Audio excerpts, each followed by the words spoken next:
नमस्कार दोस्तों, स्वागत है आपका एवन जी के स्टडीज़ में। आज की वीडियो में हम डिस्कस करने वाले हैं हिंदी के टॉप क्वेश्चन आंसर जो सभी परीक्षाओं के लिए महत्वपूर्ण होंगे। अगर आप किसी भी परीक्षा की तैयारी कर रहे हैं तो ये वीडियो आपकी सहायता करेगी, इसलिए वीडियो को पूरा देखें और इनमें से जितने भी क्वेश्चन के आंसर जानते हैं प्लीज़ कॉमेंट बॉक्स में ज़रूर दीजिएगा। चैनल पर नए हैं तो चैनल को भी लाइक और सब्सक्राइब ज़रूर कर लीजिए। चलिए आगे बढ़ते हैं। आज का आपका पहला सवाल है, वीणा पानी में कौन सा समास है? आपके ऑप्शन है ए करन तत्पुरुष, बी कर्मधारय, सी बहुव्रीहि, डी द्वंद्व। सही जवाब है ऑप्शन सी बहुव्रीहि। वीणा पानी शब्द का समास विग्रह है। वीणा है जिसके हाथ में। बहुव्रीहि समास में कोई भी पद प्रधान नहीं होता है बल्कि कोई अन्य पद प्रधान होता है। बहुव्रीहि समास में विग्रह करते समय वाला, वाली या जिसका, जिसके शब्दों का प्रयोग होता है। चलिए आगे बढ़ते हैं। अगला सवाल है, निम्न में कौन सा शब्द पुल्लिंग है? निम्न में कौन सा शब्द पुल्लिंग है? आपके ऑप्शन से ए सुबह, बी जीरा, सी मिर्ची, डी दृष्टि। सही जवाब है ऑप्शन बी जीरा। अगला सवाल, वह अगले साल आएगा, इस वाक्य में कौन सा कारक है? आपके ऑप्शन से ए आपादान कारक, बी संबंध कारक, सी अधिकरण कारक, डी कर्म कारक।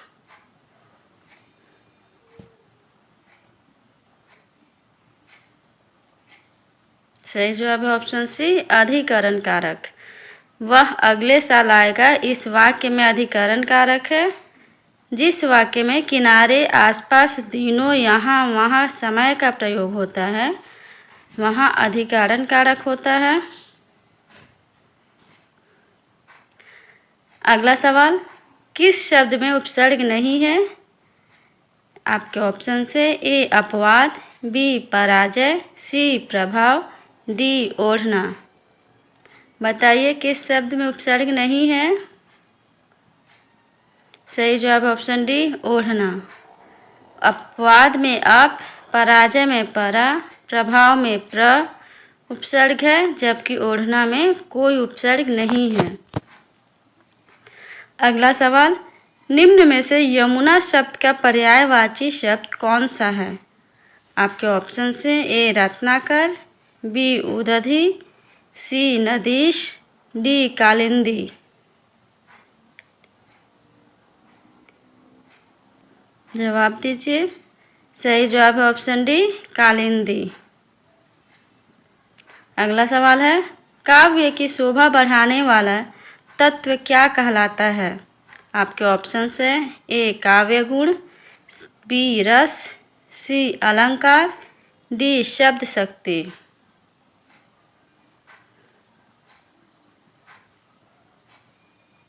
सही जवाब है ऑप्शन सी अलंकार।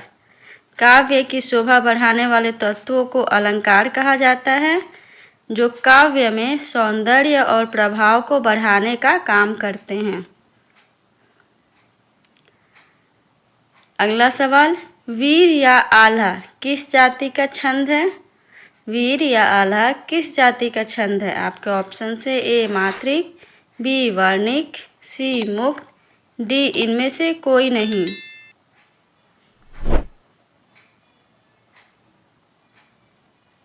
सही जवाब है ऑप्शन ए मात्रिक। वीर छंद या आला छंद मात्रिक सवाया छंद है। अगला सवाल है, निम्नलिखित में से कौन सा शब्द तद्भव है?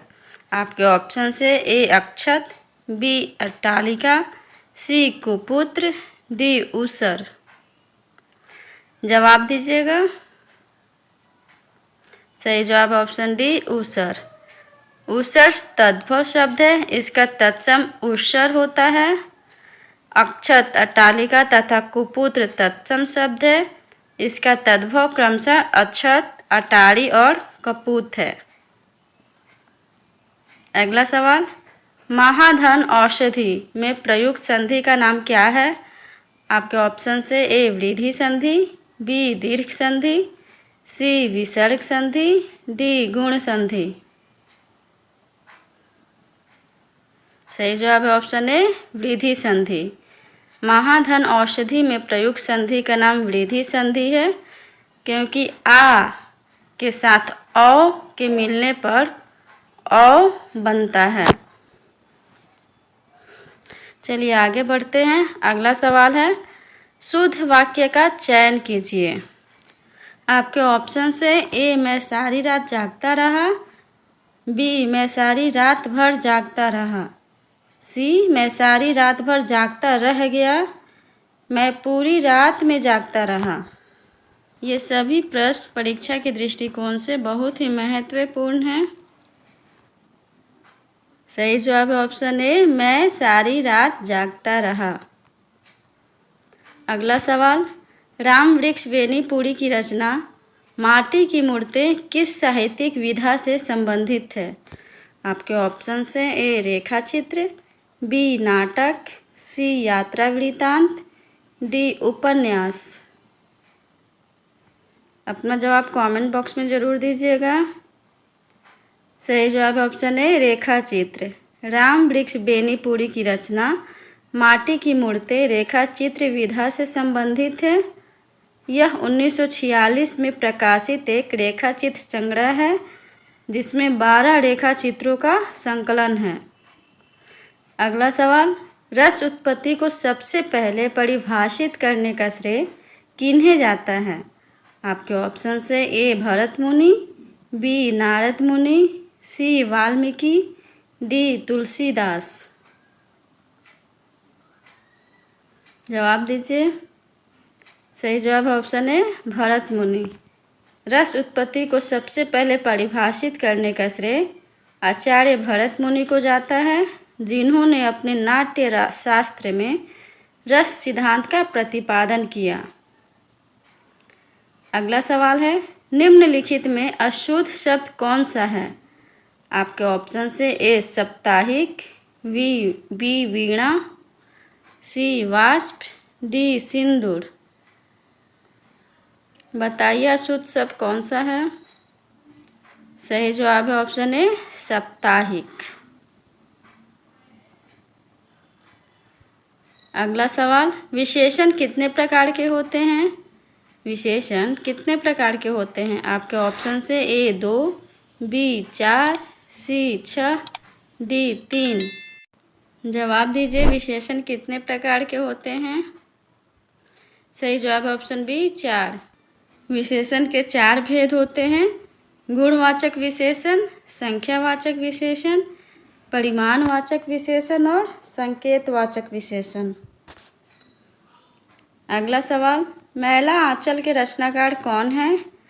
मैला आंचल के रचनाकार कौन है? आपके ऑप्शन से ए फणीश्वर नाथ रेणु, बी सियाराम शरण गुप्त, सी रामधारी सिंह दिनकर, डी जयशंकर प्रसाद।